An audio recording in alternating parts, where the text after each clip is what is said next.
Hi everyone, it's Donna Maria with episode 3 of 8 of our countdown to 2017 at the Indy Business University. I hope you guys had a great Thanksgiving.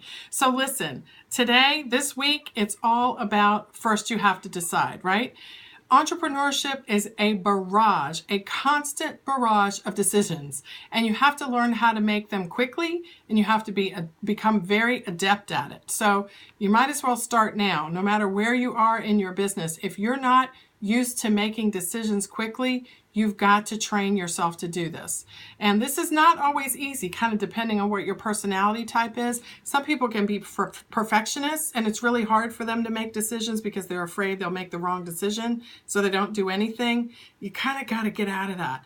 And then some people take unreasonable risks. Like entrepreneurship is all about risk taking, but you can be unreasonable in your risk taking. You can just jump on everything and say yes to everything, and that's a problem too. So you have to find the balance for yourself.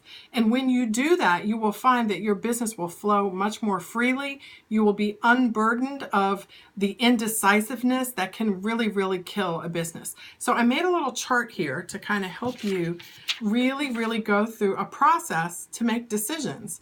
So this is a little bit of an oversimplification, but you can kind of fill in the blanks here. So when you have a decision to make, the question is, should I or shouldn't I, right? Should I do this or should I not do this? So the first question that you want to answer is obviously, will it help me, right? If it won't help me, then the answer is no. No, no, no. You don't worry about hurting anyone's feelings. You may have to deal with that, but you don't worry about it in the decision-making process. You don't worry about whether it's the wrong decision, right? Because it's not the wrong decision, right? Because it won't help you. Okay? But if it will help you, or if it might help you, then the next question is, do I have time to deal with it? So it may be an opportunity that you want to take advantage of, perhaps a wholesale opportunity or a speaking opportunity, whatever it is. If it might help you, or it will help you, then the next question is, do I have time to deal with it, right? Because if you don't have time to deal with it, then the answer is no, right? No. Now, it may be no forever, or it may be no for now, right? Because you can calendar it for later in the year, or later in the month, or whatever, and come back and revisit it again. Because when you're an entrepreneur, nothing ever has to be permanent because you're the decision maker. You can change your mind anytime you want.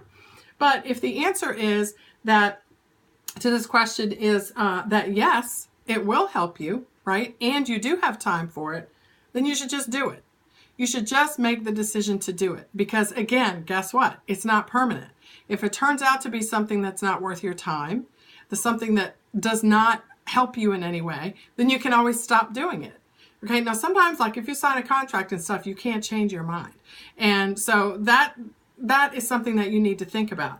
But generally speaking, if it's going to help you and if you have time to deal with it, or maybe you can delegate, you don't have to deal with it. You can delegate it to your assistant. You can hire someone to help you do it or whatever it is. But if the answer is yes, that it will help you and you have time for it, then you should just do it.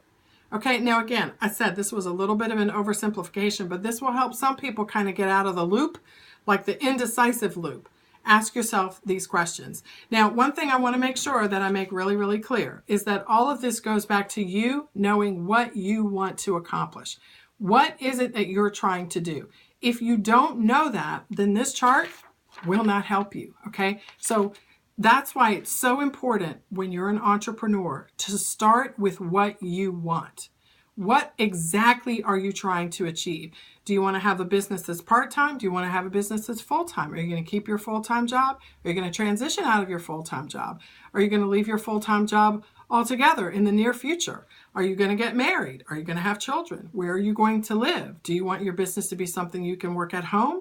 Or do you want a business that requires you to travel or be in different places or deal with a lot of people? All these things have to be considered on the front end. Because if they're not, if you don't know what you want, then this chart is not going to help you. So again, decide with what you want, deciding what you want.